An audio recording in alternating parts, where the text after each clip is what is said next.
Top 20 interview questions for CS training and job. तो आज ये वीडियो में आपको मैं बताऊंगा कि कौन से ऐसे इंपॉर्टेंट क्वेश्चंस है जो हर इंटरव्यू में पूछे जाते हैं अगर आप इंटरव्यू दे रहे हो सीएस ट्रेनिंग या फिर जॉब के लिए एज अ कंपनी सेक्रेटरी। मैंने total more than 10 listed companies में इंटरव्यू दिया है, इंक्लूडिंग जो मेरा ट्रेनिंग का इंटरव्यू था वो और जॉब का। तो ये सारे इंटरव्यू के एक्सपीरियंस के बेसिस पे मैंने ये टॉप 20 क्वेश्चन का जो चेकलिस्ट है वो बनाया है, जो मैं आपको बताऊंगा ये वीडियो में। और यही चेकलिस्ट मैं खुद यूज़ करता हूँ मेरे इंटरव्यूज़ के लिए, इंक्लूडिंग जो इंटरव्यू मैंने L&T इन्फोटेक में दिया था ट्रेनिंग के लिए और इन्फोसिस में दिया था जॉब के लिए। और आज जो मैं आपको लिस्ट बताऊंगा टॉप 20 इंटरव्यू क्वेश्चंस का, वो आप ऐसे ट्रेनी भी यूज़ कर सकते हो। मतलब अगर आपका इंटरव्यू ऐसे ट्रेनी है कोई भी कंपनी में तो आप यूज़ कर सकते हो, और अगर आप ऐसे एम्प्लॉय भी जा रहे हो एम्प्लॉयमेंट के लिए ऐसा कंपनी सेक्रेटरी, तो भी आप ये लिस्ट यूज़ कर सकते हो। और ये जो लिस्ट है टॉप 20 क्वेश्चंस का, वो आप कोई भी कंपनी में अगर जा रहे हो इंटरव्यू के लिए तो आप यूज़ कर सकते हो। पब्लिक, प्राइवेट, लिस्टेड, अनलिस्टेड, कोई भी कंपनी है उसमें आप ये यूज़ कर सकते हो। बट अगर आप फर्म में जा रहे हो कोई इंटरव्यू के लिए, बिग 4 फर्म या फिर नॉर्मल फर्म में, तो भी आप ये यूज़ कर सकते हो। बट वो केस में कुछ एडिशनल क्वेश्चन आ जाते हैं, क्योंकि जो फर्म का काम रहता है उसमें फ़र्क रहता है और जो कंपनी में जो काम रहता है उसमें फ़र्क रहता है। तो अगर आप चाहते हो कि मैं एक अलग वीडियो बनाऊं जिसमें मैं बताऊं कि बिग 4 फर्म्स में क्या क्वेश्चंस पूछे जाते हैं इंटरव्यू में या फिर नॉर्मल फर्म्स में क्या क्वेश्चन पूछे जाते हैं इंटरव्यू में, तो मेरे को नीचे कमेंट सेक्शन में बताओ। मैंने ये 3 बिग 4 फर्म्स में इंटरव्यू दिया है, तो अगर आप चाहते हो कि मैं ये इंटरव्यू का एक्सपीरियंस आपके साथ शेयर करूँ कि इसमें क्या क्या क्वेश्चंस पूछते हैं और कैसा था ये इंटरव्यू का एक्सपीरियंस, तो मेरे को नीचे कमेंट सेक्शन में बताओ। तो मेन 20 क्वेश्चन के लिस्ट के पहले कुछ बेसिक क्वेश्चन है वो मैं आपको बता देता हूँ, क्योंकि वो मैंने ये 20 के लिस्ट में इंक्लूड नहीं किया है, क्योंकि वो बेसिक क्वेश्चंस है। जैसे tell me something about yourself, ये आपको हर इंटरव्यू में पूछा जाता है। कोई भी कंपनी में जाओ, कोई भी फर्म में जाओ, उसमें आपको पूछेंगे tell me something about yourself, जिसमें आपको खुद को इंट्रोड्यूस करना है, एकदम शॉर्ट में, बड़ा स्पीच नहीं देना है, बस शॉर्ट में इंट्रोड्यूस करना है। उसके साथ आपका स्ट्रेंथ और वीकनेस, ये 3 क्वेश्चन आपको मेजॉरिटी ऑफ द इंटरव्यूज पे पूछे जाते हैं। तो अब आते हैं हम मेन लिस्ट पे जो इंपॉर्टेंट 20 क्वेश्चन है वो। तो जो सबसे पहला और सबसे इंपॉर्टेंट इंटरव्यू क्वेश्चन है, और ये मैक्सिमम इंटरव्यूअर्स का फेवरेट क्वेश्चन है, corporate social responsibility section 135।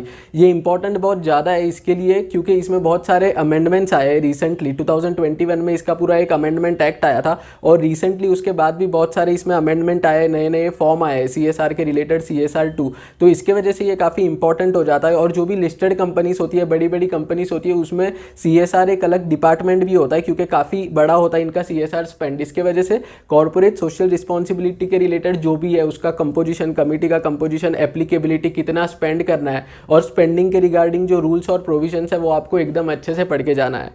CSR के बाद सेकंड सबसे इंपॉर्टेंट है रिलेटेड पार्टी ट्रांजैक्शन। मैं बताता हूँ ये इंपॉर्टेंट क्यों होता है, क्योंकि आप कोई भी जब भी बड़े कंपनी में जाते हो जिसमें ग्रुप ऑफ कंपनीज होती है, तो वो कंपनी की मोर देन 50 सब्सिडरीज होती है जिनके साथ ये कंपनीज बिजनेस करते हैं, और वो ट्रांजेक्शन्स आते हैं रिलेटेड पार्टी ट्रांजेक्शन में। तो आप कोई भी कंपनी में चले जाओ, आपको पता चलेगा कि रिलेटेड पार्टी ट्रांजेक्शन एक बहुत ही क्रिटिकल टॉपिक है, जिसके ऊपर बहुत सारा नॉलेज ट्रांसफर होता है अमंग द टीम मेंबर्स। तो इसके वजह से रिलेटेड पार्टी ट्रांजेक्शन के ऊपर बहुत सारे क्वेश्चन आते हैं। इसमें आपको रेगुलेशन 23 भी पढ़ना पड़ेगा जो LODR में आता है, क्योंकि वो लिस्टेड कंपनीज पे एप्लीकेबल रहता है फ्रॉम RPT। और आपको सेक्शन 188 भी पढ़ना पड़ेगा, क्योंकि वो कंपनी सेक्ट का है। तो रिलेटेड पार्टी ट्रांजेक्शन में भी बहुत सारे अमेंडमेंट है, उसको आपको ध्यान से पढ़ना है।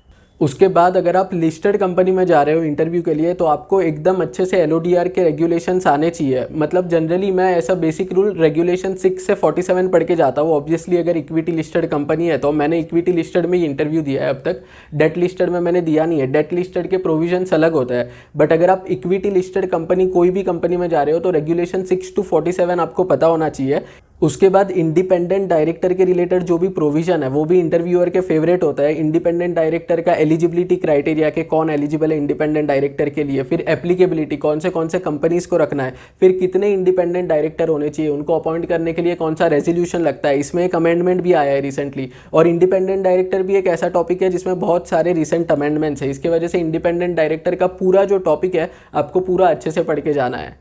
उसके बाद बोर्ड मीटिंग के रिलेटेड जो भी प्रोविजंस है वो आपको अच्छे से पता होने चाहिए, क्योंकि बोर्ड मीटिंग एक बेसिक एक्टिविटी है जो कंपनी सेक्रेटरी को करना पड़ता है। वो कोई भी कंपनी हो, public, private, listed, unlisted, board meeting सब में होता है। तो बोर्ड मीटिंग के रिलेटेड जो भी कंप्लायंसेस है, including pre board meeting and post board meeting compliances, वो आपको सारे पता होना चाहिए। कोरम, कितने दिन का नोटिस देना चाहिए कि कौन से डायरेक्टर्स अटेंड कर सकते हैं, इंटरेस्टेड डायरेक्टर, और अगर कोई ट्रांजेक्शन है जिसमें डायरेक्टर इंटरेस्टेड है तो उसमें क्या सिचुएशन होगा, क्या कंप्लायंस हो गया, ये आपको पूरा पता होना चाहिए अगर आप कोई भी कंपनी में जा रहे हो इंटरव्यू के लिए। बोर्ड मीटिंग के साथ साथ एनुअल जनरल मीटिंग भी एक ऐसा एक्टिविटी है जो हर कंपनी को करना पड़ता है। ये इवेंट कोई भी कंपनी हो सब में एजीएम एप्लीकेबल होता है। तो एजीएम के रिलेटेड पूरा आपको अच्छे से पता होना चाहिए, कोरम क्या है, कितने टाइम में होना चाहिए एजीएम, उसके क्या क्या कंप्लायंसेस है including post AGM compliances and pre AGM compliances, वो सारे आपको अच्छे से पता होना चाहिए क्योंकि बोर्ड मीटिंग और एजीएम तो एकदम बेसिक है जो हर कंपनी को करना ही पड़ता है, तो वो आपको एकदम अच्छे से पता होना चाहिए। इसके साथ साथ एक जो नया टॉपिक आया है जो काफ़ी इंपॉर्टेंट है और जो काफ़ी नया भी है वो है EAGM। तो अगर आपको पता होगा कि जब से कोविड आया है तभी से सेबी ने और MCA ने कंपनीज़ को अलाउ किया है वर्चुअली AGM कंडक्ट करने के लिए, और जो भी बड़ी कंपनीज है जब से कोविड आया है उनका AGM वर्चुअली ही हो रहा है। जैसे पहले फिजिकल AGM होता था फेस टू फेस, वो 2-3 साल से नहीं हो रहा है। जब से कोविड आया है तब से सारे बड़ी कंपनीज अपना AGM वर्चुअली कर रहे हैं। तो EAGM के रिलेटेड जो काफ़ी सारे प्रोविजन है वो बहुत इंपॉर्टेंट हो जाते हैं क्योंकि लास्ट 2-3 साल से ये सारी एनुअल जनरल मीटिंग्स वर्चुअली हो रही है। तो अभी जो इंटरव्यूज हो रहे हैं पोस्ट कोविड उसमें EAGM के बहुत सारे क्वेश्चंस पूछे जाते हैं। लोन टू डायरेक्टर भी बहुत इंपॉर्टेंट टॉपिक है। ये आपको सेक्शन 185 एकदम अच्छे से पढ़ के जाना है पूरा डिटेल में कि कौन से सिचुएशन में लोन दे सकते हैं, अगर लोन देना है तो क्या कंप्लायंस होगा, कौन से केस में लोन प्रोहिबिटेड है कि आप दे ही नहीं सकते, कौन से केस में रिस्ट्रिक्टेड है कि आप दे सकते हो बट कुछ सर्टेन एग्जाम्पशंस के साथ। तो जो भी पूरे सिचुएशन है सेक्शन 185 के रिलेटेड लोन टू डायरेक्टर के रिलेटेड वो आपको अच्छे से पढ़ के जाने हैं। इसके बाद और एक इंटरव्यूअर का एक बहुत ही फेवरेट क्वेश्चन है loan investment guarantee security section 186। इसमें भी अगर मैं आपको स्पेसिफिकली बताऊं तो जो इन्वेस्टमेंट के रिलेटेड प्रोविजन है वो आप अच्छे से पढ़ना, क्योंकि आपने देखा होगा जो बड़ी कंपनीज रहती है कभी उनका अगर आप जाके स्टॉक एक्सचेंज पे फाइलिंग देखोगे तो वो हर हफ्ते हर महीने कोई ना कोई नया कंपनी एक्वायर करती है या फिर उसमें इन्वेस्ट करते हैं और उसका स्टेक लेते हैं। तो ये जो इन्वेस्टमेंट वाले प्रोविजन है स्पेसिफिकली आपको पूरा ही पढ़ना है, LIGS लोन इन्वेस्टमेंट गारंटी और सिक्योरिटी। बट जो इन्वेस्टमेंट के रिलेटेड जो एक्विजिशन के रिलेटेड स्पेसिफिक प्रोविजन है वो आपको ध्यान से पढ़ना है क्योंकि ये सारे कंपनीज में जो इन्वेस्टमेंट है जो एक्विजिशन है वो सारे ट्रांजैक्शंस बहुत ज़्यादा होते हैं बड़े कंपनीज में। उसके बाद एनुअल रिटर्न भी एक ऐसा जो कंप्लायंस है जो हर कंपनी पे एप्लीकेबल होता है। फॉर्म MGT7 आपको याद रखना है। इसमें भी अमेंडमेंट आया था, एक न्यू फॉर्म आया है MGT7A जो स्मॉल कंपनी और OPC के लिए है। तो आपको ये याद रखना है, ये आपसे पूछा जा सकता है कि स्मॉल कंपनी और OPC का कौन सा एनुअल रिटर्न है। जनरल कंपनीज का MGT7 होता है। इसके साथ साथ एनुअल रिटर्न कौन साइन करेगा ये बहुत इंपॉर्टेंट है। एनुअल रिटर्न का साइनिंग अथॉरिटी किसके पास है वो, और उसका जो डेडलाइन है वो क्या है, मतलब कितने दिन में एनुअल रिटर्न फाइल होना चाहिए वो आपको पता होना चाहिए क्योंकि एनुअल रिटर्न हर कंपनी को कंपलसरीली फाइल करना पड़ता है। इसके बाद और एक बहुत ही इंपॉर्टेंट क्वेश्चन है बोर्ड कमिटीज के रिलेटेड। तो जो भी 5 मैंडेटरी कमिटी है, audit committee, nomination and remuneration committee, stakeholders relationship committee, risk management committee और CSR कमिटी, ये पांचों का आपको एप्लीकेबिलिटी पता होना चाहिए, कंपोजिशन पता होना चाहिए कि कंपनीज एक्ट के अकॉर्डिंग क्या कंपोजिशन है। क्योंकि अगर आपने पढ़ा होगा तो आपको पता होगा कंपनीज एक्ट में अलग है और सेबी रेगुलेशंस में अलग है, तो दोनों का आपको कंपोजिशन पता होना चाहिए। बट अगर आप लिस्टेड कंपनी में जा रहे हो तो अगर आप सिर्फ LODR का रिक्वायरमेंट पढ़ोगे तो चलेगा क्योंकि ऑब्वियसली लिस्टेड कंपनी पे वो एप्लीकेबल होगा। तो आपको ये सारे कमिटीज का कंपोजिशन, एप्लीकेबिलिटी पता होना चाहिए और रेगुलेशन नंबर भी पता होना चाहिए। 18, 19, 20 और 21 ये 4 मैंडेटरी कमिटी है, उसका आपको रेगुलेशन नंबर पता होना चाहिए और CSR का सेक्शन पता होना चाहिए। तो ये सारा कमिटीज बहुत इंपॉर्टेंट है।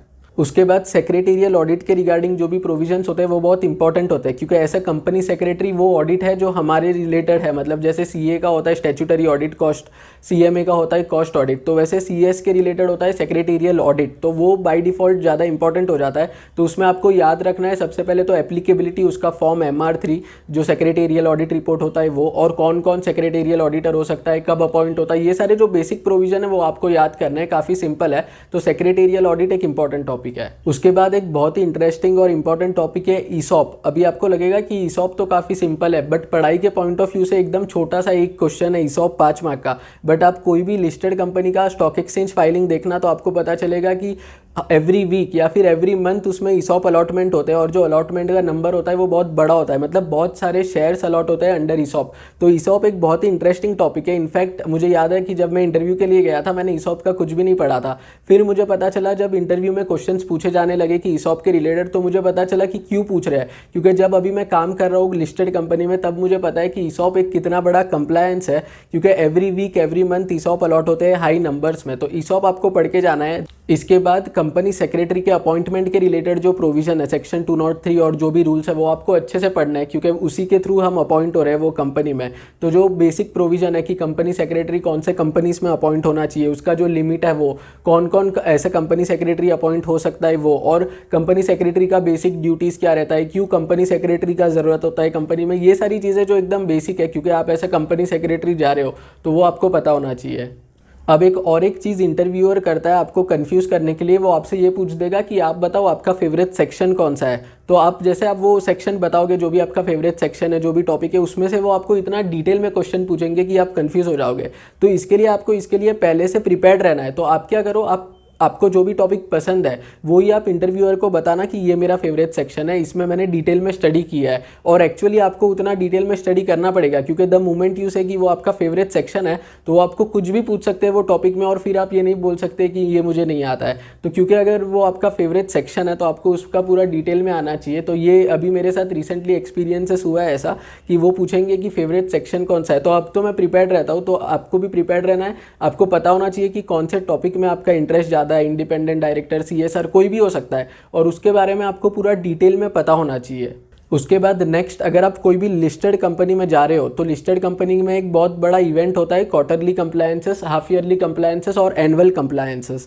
तो ये तीनों आपको पता होना चाहिए। इसका पढ़ने का एकदम सिंपल तरीका है, अगर आपने वैसे भी पढ़ा होगा सीएस के आपके सिलेबस में, बट अगर आपने फॉर सम रीज़न नहीं पढ़ा था तो एनएससी और बीएससी के वेबसाइट पर आपको एक कंप्लायंस कैलेंडर मिल जाएगा। बहुत ही छोटा सा टॉपिक है ये, वो आपको पढ़ना है कि क्वार्टरली कौन से फाइलिंग होता है, हाफ ईयरली कौन से फाइलिंग होते हैं और एनुअली कौन से फाइलिंग होते हैं, कौन से फाइलिंग है वो, और उसका ड्यू डेट भी आपको याद रखना है। अभी तो वैसे ड्यू डेट क्वार्टरली का इजी हो गया है, सभी कंप्लायंसेस 21 डेज में करने होते हैं, पहले 15 डेज 21 डेज अलग था। तो ये भी एक अमेंडमेंट है जो पूछा जाता है। तो आपको ये याद रखना है कि क्वार्टरली कंप्लायंसेस, हाफ ईयरली और एनुअल कंप्लायंसेस कौन से है जो लिस्टेड कंपनीज को मैंडेटरी करने पड़ते हैं। उसके बाद सबसे इंपॉर्टेंट क्वेश्चन होता है कि लेटेस्ट अमेंडमेंट क्या क्या है कंपनीज एक्ट में और सेबी में। तो अगर आप कंपनी सेक्रेटरी हो तो आपको डेली खुद को अपडेट करना पड़ता है। जो नए रेगुलेशंस आते हैं, अमेंडमेंट आते हैं, वो आपको पता होने चाहिए। सारे सर्कुलर रेगुलेशन अमेंडमेंट आपको पता होना चाहिए। तो वो जो आप इंटरव्यू देने जा रहे हो उसके पहले 2 to 3 मंथ्स में जितने भी आए हैं वो ज़्यादा इंपॉर्टेंट होते हैं। पहले के भी ऑफकोर्स पूछे जा सकते हैं, आप ऐसा नहीं बोल सकते हो ये तो 1 साल पहले का अमेंडमेंट है। उसके बाद ऑलमोस्ट सारे इंटरव्यू में पूछा जाता है कंपनी के बारे में, मतलब वो आपको पूछेंगे कि हमारे कंपनी के बारे में आपको क्या पता है। तो इसमें आपको कुछ पढ़ना नहीं है, बस इंटरव्यू के पहले मैं क्या करता हूँ, वेबसाइट जो होता है कंपनी का वो विजिट करता हूँ और आपको समझना है कि कंपनी क्या बिजनेस करता है। ये तो एकदम बेसिक चीज़ है, आप 2 मिनट में समझ सकते हो कि what are the business activities of the company. उसके बाद कंपनी के चेयरमैन का नाम अगर आप याद कर सको तो वो बेस्ट होगा। Chairman, CEO and managing director और कंपनी सेक्रेटरी, ये 4 चीज़ कि कंपनी बिजनेस क्या करता है, चेयरमैन कौन है, मैनेजिंग डायरेक्टर और सीईओ कौन है और कंपनी सेक्रेटरी, ये आपको याद रखना है। अगर आप ये बता दोगे तो बहुत अच्छा इंप्रेशन पड़ेगा, उनको पता चलेगा कि आप प्रिपेयर होके आए हो, आपने रिसर्च किया है, आपका होमवर्क आपने किया है, ये उनको पता चलेगा कि आप इंटरेस्टेड हो वो ऑर्गेनाइजेशन ज्वाइन करने में। उसके बाद एमसीए के जो फॉर्म के रिलेटेड क्वेश्चन है वो आपको पता होना चाहिए कि कौन से कंप्लायंस के लिए कौन सा फॉर्म है। जैसे बेसिकली जनरल जो इंपॉर्टेंट फॉर्म्स होते हैं, MGT 7, MGT 14, MGT 15, DIR 12, AOC 4, ये सारे जो जनरल फॉर्म्स है वो आपको पता होने चाहिए। और बहुत टाइम क्या करता है इंटरव्यूअर, वो आपको बताएगा कि ये एक्टिविटी हुआ है हमारे कंपनी में। जैसे मुझे याद है एक इंटरव्यू में बोला था मुझे कि हमारे कंपनी ने इन्वेस्टमेंट किया है एक कंपनी में, बोर्ड रेजोल्यूशन पास हुआ है, तो उसका कौन सा फॉर्म फिल करना है। तो ऐसे आपको कोई भी एक्टिविटी दे देंगे और पूछेंगे कि इसके बाद इसका क्या कंप्लायंस होगा। जैसे हमने डायरेक्टर अपॉइंट किया है तो उसके बाद कौन सा फॉर्म फाइल करना है, तो वो आपको बताना पड़ेगा। तो आपको फॉर्म का नाम भी पता होना चाहिए, साथ साथ वो फॉर्म कब फाइल होगा, मतलब कौन से एक्टिविटी के बाद कौन सा फॉर्म फाइल होता है एमसीए के साथ, वो आपको पता होना चाहिए।